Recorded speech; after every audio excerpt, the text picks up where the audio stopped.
So have you ever wondered the differences between the NCAA, the NAIA and junior college? Let's explain them now. A dream. Say it out loud so someone can help you, like ASM. I'm Ernie Els. I represent ASM scholarships here in the US. ASM is such an amazing company to be working with. Hey guys, so Chris here from ASM Scholarships. Welcome back to the channel. As I mentioned earlier, today's episode is all about the differences in the associations, what they mean, what's different about them, and ultimately which one you should probably end up playing in, and also what's good about them, what's not so good about them. So I'll kind of go into detail about this. If you've got comments, please leave a comment below. We do love seeing your comments and answering back to them. So these videos are all designed to help you navigate this college recruitment journey. For a lot of you guys, it's all new to you and you have no idea what you're doing. I certainly didn't when I was 16, had no idea. So I'm kind of doing this just to help you guys understand it. And if you are looking for additional help, you want to get seen promoted by us and get colleges seeing your profile, just go to asmscholarships.com. You can build a profile there, and within minutes, college coaches can be looking at your information and contacting you directly. So let's get into it.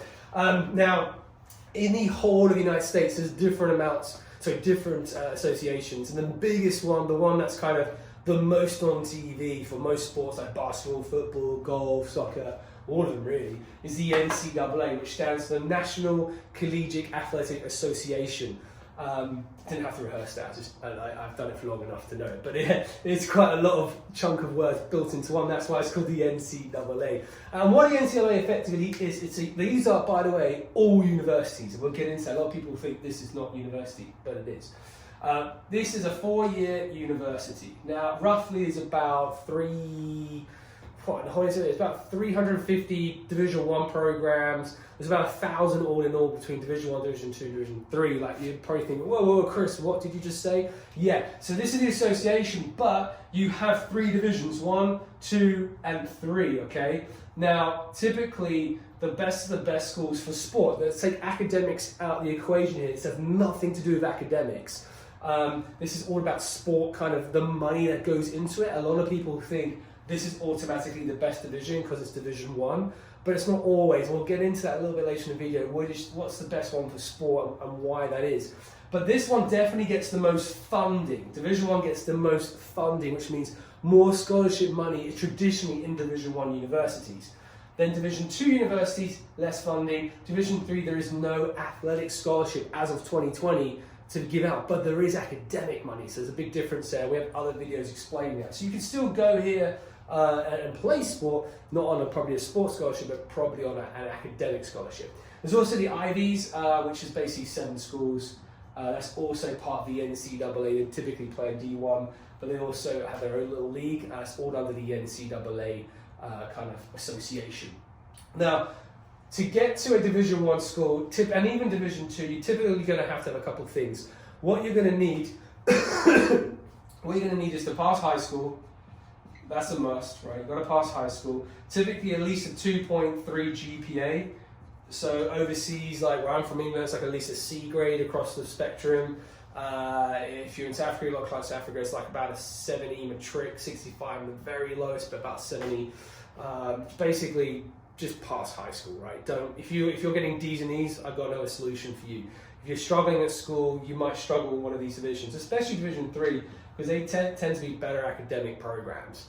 So Division 1, Division 2 is, get that, yeah? SAT wise, the minimum you're going to need is a 960, recommended 1,000 plus on the SAT. TOEFL as well, you've got to just at least pass a TOEFL for most institutions. I think that's around 70 points now, 65, 70 points on the TOEFL exam. So that's what you need academically. Now, sport-wise, that's a whole different ballgame. I mean, that varies a lot from program to program.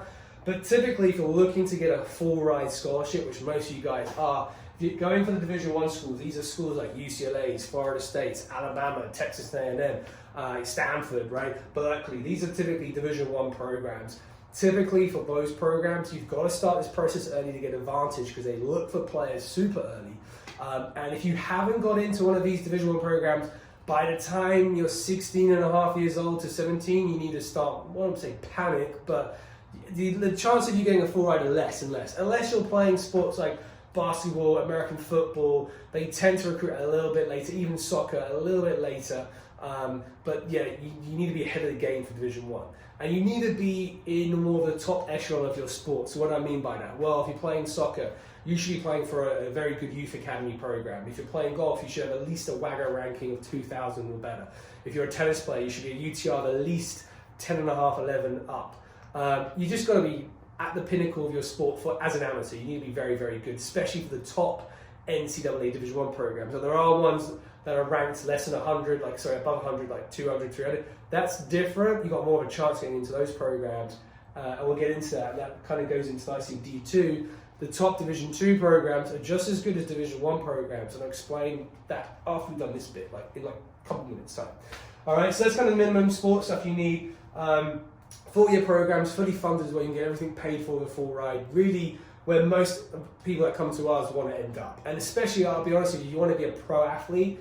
If that's the goal, Division 1 will give you probably the best opportunities for that, especially the drafts. You can do it Division 2, especially at the top range. I wouldn't count that out. But if you're looking to be a pro, Division 3, it's possible, but your percentages go up if you're in D1. So that's kind of where I go. Now, NAIA, again, it is a 4-year program, same as NCAA. These are basically competitors, right? It's almost like, where I'm from, England, we've got the Premiership, that's one soccer league, and then you've got the Bundesliga in Germany, then you've got La Liga, right? It's the same kind of thing, they're just like competitors. These guys actually started the whole college sports first with basketball, and then these guys came along and did the same thing. So there's 2 associations. Typically, there's less funding. They only have 1 division across the whole spectrum. Typically, there's less scholarships available, but they are still there. They are full rides, and at the top level of these, of their universities, is very high standard. They tend to be smaller universities as well. When I say small, they're still like 20, 30,000. Some of the programs. Some of these programs are like 60,000. Like UCLA is like 50 to 60,000 students. So it depends on the program, but they tend to be, if you want to not have to travel as much within the university and take bus rides and get across campus, like these are better places to go. They're nicer campuses, and normally private schools. Lots of money's chucked into them. They're very nice places to be. I definitely recommend any NAIA program over a D1 or D2 program in a location you don't want to be at. If you get a top D1 program, great location, it's got everything you want, fantastic. But again, these go by case. You really got to think about what are you trying to get out of the experience. Academically, very good as well. Again, you're going to need a 2.3 to qualify to get in minimum. You're also going to need the same thing here, right? 960, 1,000 to qualify. Again, they're very similar in terms of qualifications and what you need. Sport-wise, you don't have to be as good like as a D1 level, but kind of D2, you're going to be the same kind of standard. I think that's the best way to describe this. Now, this one, the NJCAA and the CCAA, basically National Junior College Athletic Association. The other one's the California Community College Athletic Association. Now, a lot of people think this is not the best place to go. I shouldn't go here, and this is my recommendation. If you are failing, there's 2 reasons why you go to junior college, right? Number 1 reason, here, you can't do this, right? You're unable to pass your SATs, you're unable to get at least a C grade average. So boom, and these are 2-year schools, by the way.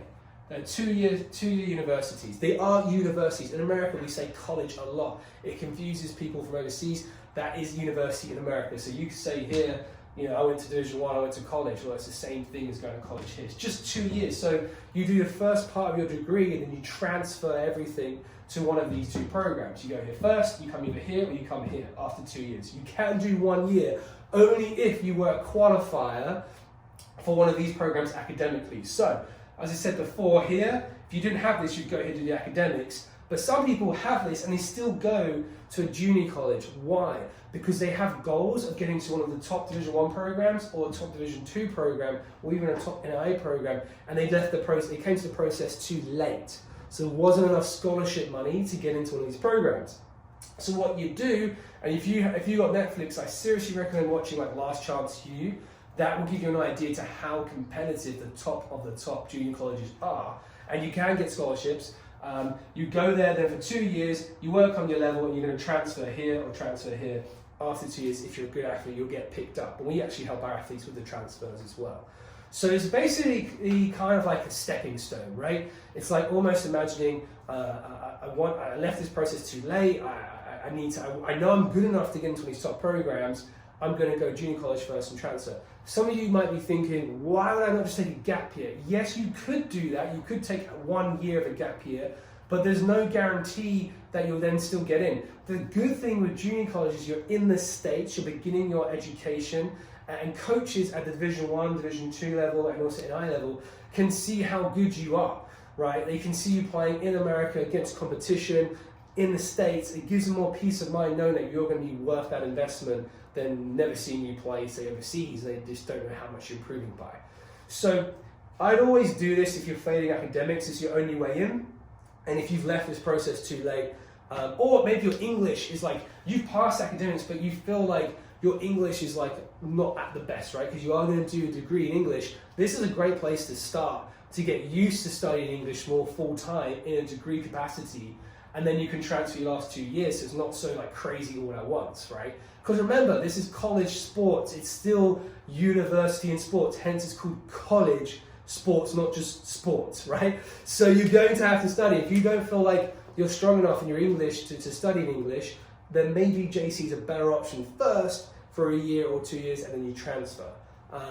Pretty much, I love this place if you like school you struggle with. It's one of the most easy places to get used to it. It's like being back at high school, but a bit more tougher education, and then you're just going to end up in a top program if you've done well. Now, here's a risk.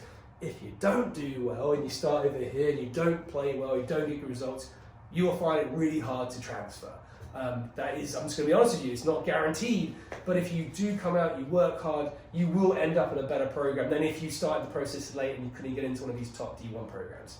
Now, how good is the level really per sport? And I kind of mentioned obviously D1's really good, but I want to give you kind of like a graph, an idea of like where that really is. So let's say this is the top level, and this is low level. It's not by all means bad, it's just not as good as the top. So let's say this is the top, say, 50 programs, top 100, and then obviously what's it, 300, right? Now, NCAA will be everywhere from all the way down here, right? We've got good Division 1 programs at the top 50. These are schools like your Stanfords, your Dukes, your Vanderbilts, your UCLAs, your USCs, your Alabamas, your Texas A&Ms. They're all going to be here, right? They're always there. Clemson's, they're just always good in pretty much any sport they do because they invest a lot of money into their programs. And that's how they get more TV rights, more shirt sales, everything. It's like pro soccer, football, it's the same thing, but it's college. So they're always super good. And then you get like the next mix, which tend to be like Colorado State, Bowling Greens, UC Davis, like still really good Division 1 programs, but they don't, for whatever reason, get into top 50. Like sometimes they do, like Colorado State, funny enough, is actually for golf top 5 right now. But typically they're like, 70th, 80th, somewhere around there. And then you get your other university D1s like Rhode Island, New York. They're like 100 to 300, right? They can. It's like in any sport league. You can start off like 100 and be number 1 that year, but it's kind of unlikely. Like normally these guys are pretty hard to beat. The best way I try to explain this is probably through soccer and the Premier League, just because everyone knows about it mainly. Your Man Cities, your Arsenal, also your Man Cities, your Liverpools, like the last couple of years, they're unbeatable. That would be like the score in the top 50. And then these guys, like kind of here to here, say 30s to 70s, they can compete. Like Man United, we used to be the best, now we're not. That's a different story. But we can compete. We're just not challenging for the first top 5 spots anymore. We're getting there. But also your Chelsea's, your kind of whatever teams, Wolves maybe, they're doing really well. But you get it, right? You're not going to maybe be number 1, but they're going to be in the top, say, the top division area. And then you get your teams down the end, which are never really there, like Brighton or who's in, I think West Ham not doing too well right now. So if you look at any kind of Premier League standard, this is a really funny one to compare it to, but it helps you understand, hopefully. The bottom teams just never really get up there. The middle teams can compete, the top are always the best. And it's the same here for D1. Now, what this is going to help you understand is these two. NAIA, their top teams, now some coaches might get a bit annoyed at me for this, but I think if they're being deep down honest, they agree. They're never really going to compete with the top, say, at NAIA. They're going to be more like 50 downwards. So everyone's going to end up at the bottom as well, right? Everyone's got teams that don't do so well. They're going to be like 50. So their best, say, top 20, 50 universities, I'd say, would start at 50 top D1 programs. So they're more like playing the game of the 50 to 100 level, their best programs. Or I forgot to mention D2, so that's D1. D2 would be, this is interesting, their top schools are very, very good. I would again say they're not as good as, say, some of the top D1 programs. Again, I might annoy some coaches there, but it's just, it is real what it is. They are better than this, though. I'd say D2 is kind of like here, like 25, right? And it goes down like that.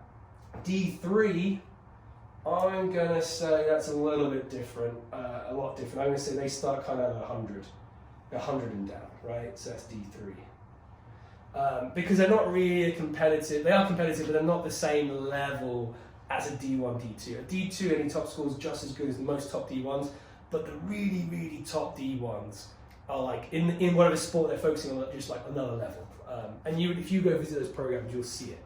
Now, the NJCAA. This is a lot different in my opinion, and this is again my opinion, but I've done this for 10 years, is basically from what I've seen. I would say they're the same as D2. I would say they're the same as a D2 level for an NJCAA.